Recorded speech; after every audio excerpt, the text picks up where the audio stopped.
First कुरिन्थियों के 15 का 42 का 42 से 44, ठीक है, जहां पे पौलुस एक दो शरीर की बातें कह रहे हैं। ओके, दो शरीर की बात कह रहे हैं, है ना, एक प्राकृतिक शरीर और एक आध्यात्मिक शरीर, है ना, एक प्राकृतिक शरीर और एक आध्यात्मिक शरीर। जैसा कि यहाँ पे पौलुस कह रहे हैं, एक जो प्राकृतिक शरीर होता है ना, एक प्राकृतिक जो शरीर होता है वो नश्वर होता है, वो दीनहीन होता है, वो दुर्बल होता है, अगर हम लोग इस वचन को देखते हैं तो, ठीक है। और पौलुस ये कह रहे हैं कि ये जो प्राकृतिक शरीर है, जो बोया जाने वाला शरीर है, ओके, ये जो बोया जाने वाला शरीर है वो नश्वर है, वो दीनहीन है, जो दुर्बल है। ये सारी बातें हम शायद बचपन से जानते हैं कि हमारी जो बॉडी है, हमारा जो ये प्राकृतिक शरीर है जो परमेश्वर द्वारा दिया गया है, हम चाहे ना चाहे, हमारी इच्छा हो या ना हो, ये एक दिन मिट्टी में मिल जाएगा, है ना। लेकिन इसके बावजूद शायद हम चाहे या ना चाहे, हमारी जो चिंताएं हैं इस शरीर के ऊपर ही रहती है। हम बहुत ख्याल रखते हैं अपनी इस बॉडी का, इस शरीर का। हम कोशिश करते हैं कि बहुत अच्छा खा ले, बहुत अच्छा पी ले। हमारी अगर सेहत खराब हो रही है तो हम डॉक्टर के पास जा रहे हैं, उनसे ट्रीटमेंट ले रहे हैं। जो पॉसिबल हो पा रहा है हम अपनी बॉडी के लिए करते हैं। सुबह उठना, जिम जाना, योगा करना, और सारी चीजें, चाहे जैसी भी बातें हो, हम सारी चीजों को करते हैं इसके लिए क्योंकि हम अपने प्राकृतिक शरीर की कहीं ना कहीं चिंताएं करते हैं। जबकि हमको पता है कि ये प्राकृतिक शरीर जो है वो एक ना एक दिन जिस रीति से मिट्टी में बना है, मिट्टी से बना है और मिट्टी में ही मिल जाएगा। यहाँ पे जो पौलुस है, पौलुस तीन बातों के विषय में, मतलब तीन क्या चार बातों के विषय में यहाँ वो मुख्य रूप से कुछ बातें कहते हैं कि जो हमारा ये प्राकृतिक शरीर है जो बोया जाएगा, जो मृत होगा, वो पहली चीज नश्वर है ना, जो नश्वर है। और एक दिन ये नश्वर शरीर जब मिट्टी में मिल जाएगा तो ये जी उठेगा, और हम अपने जीवन को जिस रीति से जी रहे हैं उस रीति के अनुसार डिपेंड करता है कि हम पुनरुत्थान को प्राप्त करेंगे या नहीं करेंगे। हम आज अपने जीवन में, आज जिस हम प्राकृतिक शरीर में रहते हुए, हम अपने आध्यात्मिक शरीर, हम अपने आध्यात्मिक जो पुनरुत्थान का जो शरीर है, उस शरीर की हम अभी चिंता कर पा रहे हैं या नहीं कर पा रहे हैं। क्योंकि हम वचन को जब पढ़ते हैं तो हमको साफ साफ समझ में आता है कि हमारा जो ये जीवन है वो क्षण भर का है, कब चला जाएगा, कब खत्म होगा, हमको पता ही नहीं चलेगा। यहाँ पे हम लोग ये जो पौलुस है वो एक दूसरी बात ये भी बताते हैं कि जो हमारी प्राकृतिक शरीर है, जो बॉडी है, वो दीनहीन है ना। दीनहीन इसलिए क्योंकि ये अपन पाप में जन्मे हैं और पाप में मर जाएंगे। और ये जो हमारा शरीर है वो मतलब बोलना चाहिए हीनता के साथ बो दिया जाएगा, दफना दिया जाएगा। और एक चीज यहाँ पे पौलुस और कहते हैं कि हमारा जो शरीर है वो क्या है, निर्बल है। निर्बल इसीलिए क्योंकि ये जो शरीर है हमारा एक दिन खराब हो जाने वाला है। ये जो बॉडी है, जो मांस का बना हुआ है, जो हड्डी का बना हुआ है, ये जो शरीर है हमारा क्या होगा, एक दिन नष्ट हो जाएगा। तो अगर हम देखें तो यहाँ पे 44 में, फर्स्ट कुरिन्थियों क्या ही जो मैं बताई वर्स, उसी के 44 में ही अगर हम देखेंगे तो यहाँ पे एक बात कहते हैं पौलुस कि एक प्राकृतिक शरीर बोया जाता है और एक आध्यात्मिक शरीर जी उठता है। प्राकृतिक शरीर भी है और आध्यात्मिक शरीर भी, है ना। तो हमको आज जब वचन कहता है कि एक प्राकृतिक शरीर है और आध्यात्मिक शरीर भी, तो हमको आज एक चीज सोचने की जरूरत है कि आज हम अपने जीवन में, दिनचर्या में किस बातों की ओर ज्यादा ध्यान देते हैं, या चिंतन मनन किस बात के लिए ज्यादा है, अपने प्राकृतिक शरीर को लेकर या फिर आध्यात्मिक शरीर को लेकर। एक जो चना होता है ना, चने का जो बीज होता है, उस चने के बीज को जब भूमि में मरने के लिए छोड़ दिया जाता है, जब उसको भूमि में दफना दिया जाता है, तो वो चना अपने प्राण को देता है, तब जा करके एक नया पौधा बनता है, तब जा करके एक नया पौधा जीवित होता है। ये जो नया पौधा बनता है, ये नया एक उसमें चना, जब कई एक चना मर रहा है तो कई चने उस पौधे में जब होते हैं, तो ये जो जितने नए चने हुए, उस नए चने में ये पुराना चना नहीं आ जाता है। ये पुराने चने को, जिस चने को भूमि में दफनाया गया, उसको मरना पड़ता है, तब जाकर के एक नया पौधा बन पाता है। प्रभु यीशु ने भी क्या किया, अपने शरीर को हमारे लिए दे दिया ताकि उन पर जो भी विश्वास करे वो अनंत जीवन को प्राप्त करे, है ना। तो भाई और बहनों, मैं सिर्फ इन वचनों के को लेकर के ये चीजें बताने की कोशिश कर रही हूँ कि जैसे कि कुलुस्सियों के 3 के 2 में वहां लिखा हुआ है कि आप संसार की नहीं स्वर्ग की वस्तुओं की क्या करें, चिंता किया करें। हम लोग नॉर्मली हमारे जीवन में हम एक चीज देखते हैं कि वचन में हम लोगों को बहुत प्रकार के चिंता से संबंधित वचन मिलते हैं और इतने सेटिस्फेक्शन देने वाला वचन होता है चिंता से संबंधित की अगर हम लोग देखेंगे 1 पतरस का 5:7 में, अगर हम लोग देखेंगे मत्ती का 6 का 31 में, अगर हम लोग देखेंगे फिलिपिन्स के 4 का 6 में, अगर हम लोग भजन संहिता 37 का 5 में देखेंगे कि अपने मार्ग की चिंता यहोवा पर छोड़ दे। हमको परमेश्वर ने इतना सेटिस्फेक्शन देने वाला ये वचन हमारे लिए बाइबल में दे रखा है, लेकिन हम शायद इन सारे वचनों का प्रयोग हम लोग अपने एक इस प्राकृतिक शरीर के लिए, प्राकृतिक शरीर की चिंताओं के लिए शायद हम लोग ज्यादा करते हैं। हम लोग जब परमेश्वर के सामने जाते हैं, हम लोग जब परमेश्वर के सामने घुटने पे आते हैं, तो हम इन चिंता से संबंधित वचनों को लेकर के हम केवल अपने प्राकृतिक शरीर के लिए ही शायद परमेश्वर के पास घुटनों पे आ पाते हैं। और अभी जैसा कि एक बोलना चाहिए जो समय चल रहा है, जो महामारी का, संक्रमण का, या फिर इस कोरोना कोविड का जो माहौल है, जैसा समय है, ये दूसरा वेव्स जो चल रहा है, हम इस वेव्स में महामारी के समय में अपने बॉडी को लेकर के इतना चिंतित हैं कि हम भले ही पॉजिटिव हैं या नहीं है, हम पॉजिटिव आए हैं या नहीं आए हैं, हम पहले से मेडिसिन लेना शुरू कर दे रहे हैं। हम कोशिश कर रहे हैं कि हमारी जो इम्यूनिटी पावर है वो बढ़ जाए। हम विटामिन सी, जिंक, डी, इन सबको टैबलेट जो है हम पहले से अपने इस प्राकृतिक शरीर के लिए ले रहे हैं। हम बाहर जाना जो अवॉइड कर दे रहे हैं, हम मास्क लेकर ही, अगर निकलना भी है तो मास्क लेकर निकल रहे हैं। हम अगर कई प्रकार के लोगों से हम बाहर से किसी बातों को सुन रहे हैं, हम उन्हीं चीजों को फॉलो करने की कोशिश कर रहे हैं कि हमारा ये प्राकृतिक शरीर किसी रीति से कुछ हो मत जाए। हम बाहर तरीके से सुनते हैं कि हमको ऐसा करना है तो हम उस रीति से कर रहे हैं। हम जैसे कि अगर हमको अगर हम पॉजिटिव आ गए तो हमारा पॉजिटिव आने के बाद हमारा एक्टिविटी ऐसा कुछ है कि हम अपने शरीर को बचाने के लिए 3 बार स्टीम ले रहे हैं, 3 बार गरारा कर ले रहे हैं। इतने हाई डोज की जो दवाइयां हैं हम इस प्राकृतिक शरीर को बचाने के लिए ले रहे हैं। अगर क्योंकि मैं इन सबको फेस करते हुए आगे बढ़ी हूँ, तो मैंने बहुत सारे करीब से इन सारी चीजों को देखा है। बोलना चाहिए कि जो दवाइयां हैं वो इतनी हाई डोज की है कि लोग सोचे समझे अपनी बॉडी पे इसको ले रहे हैं। अगर डॉक्टर ने जैसा कहा वैसा ही ले रहे हैं, क्योंकि एक दवाई है फेबी प्लस करके, वो 1200 mg का है और उसको हमको 1800 mg सुबह लेना है और 1800 mg शाम को। और आपका उस दवाई के अलावा कई सारी दवाइयां हैं। ये सारी चीजों को हम क्यों ले रहे हैं? क्योंकि हमको अपने प्राकृतिक शरीर की चिंता है। हम कड़वे दवाइयां पी ले रहे हैं। हम मेरे ख्याल से आज कोई भी घर ऐसा नहीं होगा जिस घर में ऑक्सीमीटर नहीं होगा। आज हम कड़वी दवाइयों को ले रहे हैं, ऑक्सीजन लेवल को चेक करने के लिए बार बार हम ऑक्सीमीटर का यूज कर रहे हैं। तो ये सारी चीजें बुरी नहीं है, बहुत अच्छी बात है कि हम सब अपने इस शरीर के लिए अवेयर हैं, चिंतित है, बहुत अच्छी बात है। लेकिन जब आज हम ये जान पा रहे हैं, हम जब बाइबल पढ़ रहे हैं, तो हम देख पा रहे हैं कि कहीं ना कहीं हम एक प्रकार से अंतिम समय में हैं। हम देख पा रहे हैं कि आज जो वचन में हम देख पाते हैं कि जो भी सिम्टम्स बताया गया है वो सारी चीजें हमको अपने चारों ओर दिखाई दे रहा है। आज शायद कुछ समय पहले इजराइल और फलस्तीन देश के बीच में एक भयानक युद्ध भी शुरू हो गया है। कई प्रकार की महामारियां हमारे चारों ओर फैली हुई हैं।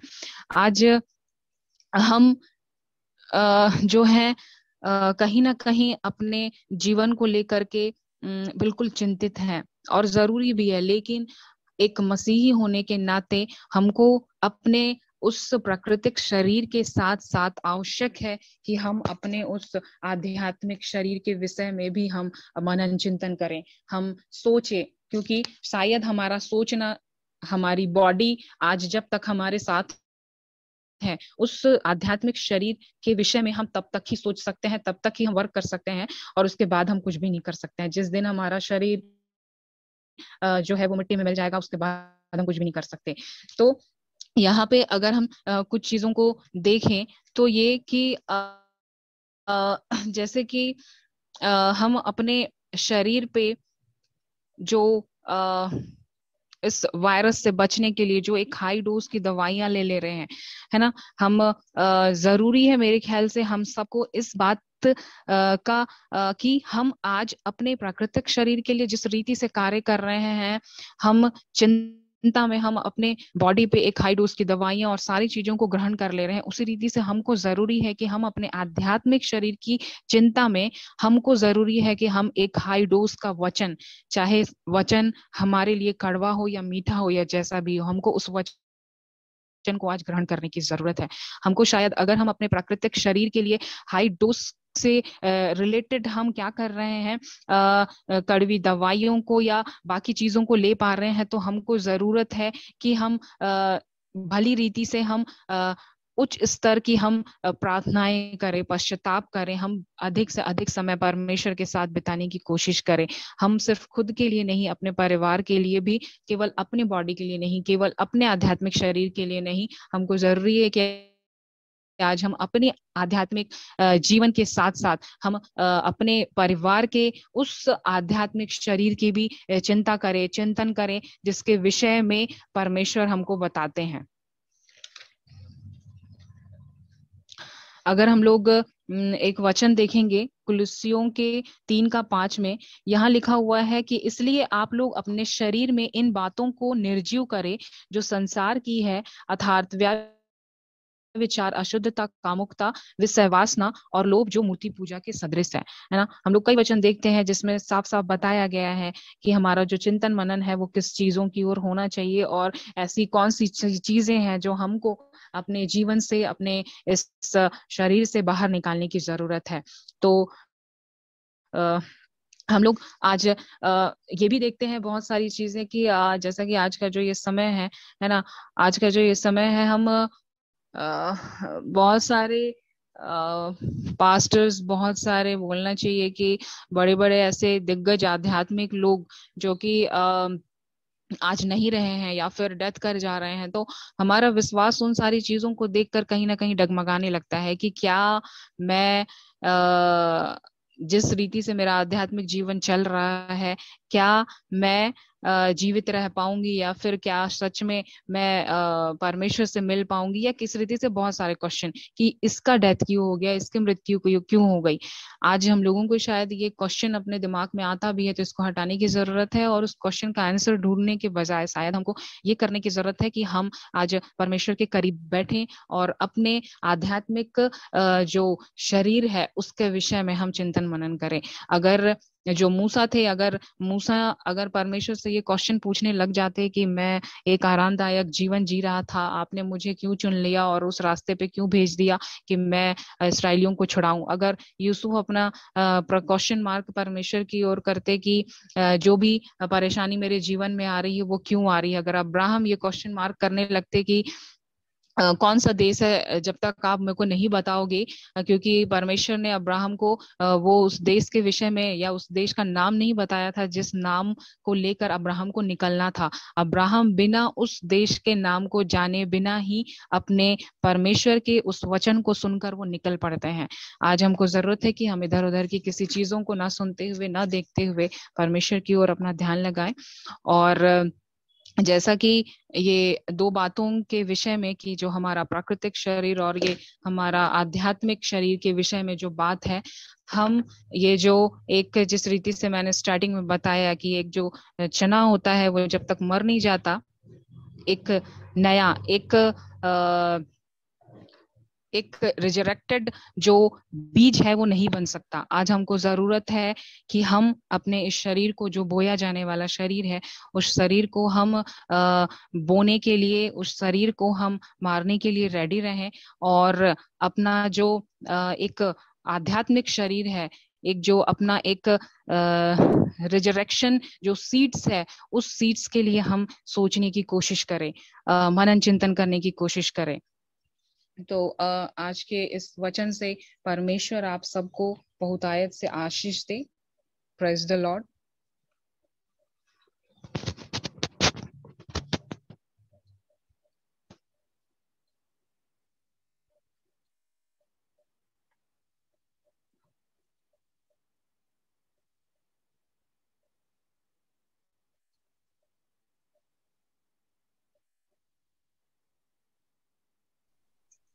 सभी को प्रेज द लॉर्ड।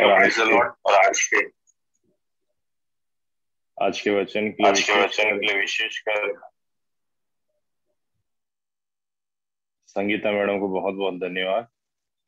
और सच में हमें एक रिजरेक्शन के विषय में जो बातें बताई, मुझे एक बात बहुत ज्यादा अद्भुत लगी और बहुत ज्यादा फोकसिंग लगी। वो ये बात है कि हमें हाई डोज लेने की आवश्यकता है। ये बहुत अच्छा शब्द संगी मैडम ने इस समय हमारे बीच में रखा। और इसलिए क्योंकि सच में कहीं ना कहीं अगर हम अपने आत्मिक जीवन को एक समानता के तौर पे जी के चलते हैं तो शायद वो कहीं ना कहीं हमारे लिए उतना लाभदायक ना होगा। पर हमें परमेश्वर के आग में बढ़ते जाना है, परमेश्वर के उस तेजस में बढ़ते आना है। दो रिजरेक्शन सीट्स के बारे में उन्होंने हमारे मन में बहुत सारे विचारों को डाला। मैं उनका धन्यवाद देता हूँ तहे दिल से। और इस बात के लिए भी हम शुक्रगुजार हैं कि नए नए परमेश्वर अद्भुत अद्भुत वचनों से हमें भर रहा है इन दिनों में। आइए हम अपनी आंखों को बंद करें और परमेश्वर से हम प्रार्थना करें। मैं निवेदन करता हूँ अगर स्नेह सर हमारे साथ में है तो वो प्रार्थना में अगुवाई करें और उसी के साथ साथ आशीर्वाद वचन के लिए भी हमें आशीषित करें।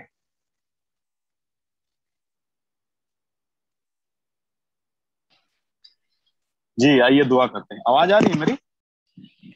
हाँ जी सर। हाँ ठीक है, दुआ करते हैं। धन्यवाद धन्यवाद धन्यवाद प्यारे पिता परमेश्वर प्रभु जी। सचमुच में प्यारे पिता परमेश्वर तेरे अद्भुत वचन को पिता परमेश्वर जिस रीति से तूने अपने बेटी के जरिए पिता परमेश्वर हमें दिया है, यह सचमुच में अद्भुत है प्यारे पिता परमेश्वर। परमेश्वर हमारे दिलों में इतनी जगह और इतनी व्यवस्थाओं को करते पिता परमेश्वर की ये वचन प्रभु जी कभी हमारे हृदय और मन से न निकले। पिता परमेश्वर आज हमारे दिन को पिता परमेश्वर आपने जिस प्रकार आशीषित किया है अपने वचनों के द्वारा, प्यारे पिता परमेश्वर जितने लोग जुड़े हैं पिता परमेश्वर हर एक के हृदयों को, हर एक के जीवन को आशीषित कर कि इसी तरह पिता परमेश्वर तेरा हाथ थाम कर चलते रहे। परमेश्वर हर एक बातों के लिए तुझे धन्यवाद देते हैं कि तूने हम सबको एक सुंदर सुबह दिया और आपकी संगति को दी पिता परमेश्वर। प्रभु हम आशीषित हैं क्योंकि तू हमारा परमेश्वर है पिता परमेश्वर। प्रभु जी हमारे आगे के दिनचर्या को तू संभाल, क्योंकि पिता परमेश्वर तू ही हमारा गढ़ है, तू ही हमारा अगुवाई करने वाला है, तू ही हमारा सब कुछ है प्यारे पिता परमेश्वर। हम अपने दिनचर्या के सारे चीजों को तेरे अधीन में करते हैं, हम सब अपने आप को तेरे अधीन करते हैं और पिता परमेश्वर तुझे हे अब्बा हे पिता कहकर पुकार कर पिता परमेश्वर तुझे धन्यवाद कहते हैं कि पिता परमेश्वर यह दिन और यह सुबह प्रभु जी और तेरे वचन को तूने हमारे लिए दिया है। प्रभु हर एक के साथ रहना, हर एक के आत्मिक जीवन में पिता परमेश्वर तू अपने पवित्र आत्मा को उंडेल देना कि वे सभी भाई बहन जो इस वक्त जुड़े हैं प्रभु जी वे तेरे वचनों को अच्छे से सीख और समझ पाए। धन्यवाद प्यारे पिता परमेश्वर। मैं कहाँ तक मांगू यह छोटी दुआ तेरे बेटे यीशु नाम से करता हूँ, दया से सुन स्वर्ग। आमीन। पिता परमेश्वर का प्रेम, यीशु मसीह का अनुग्रह, पवित्र आत्मा की सहभागिता हम सभी भाई बहनों के साथ बनी रहे। आमीन। सभी को जय यीशु मसीह।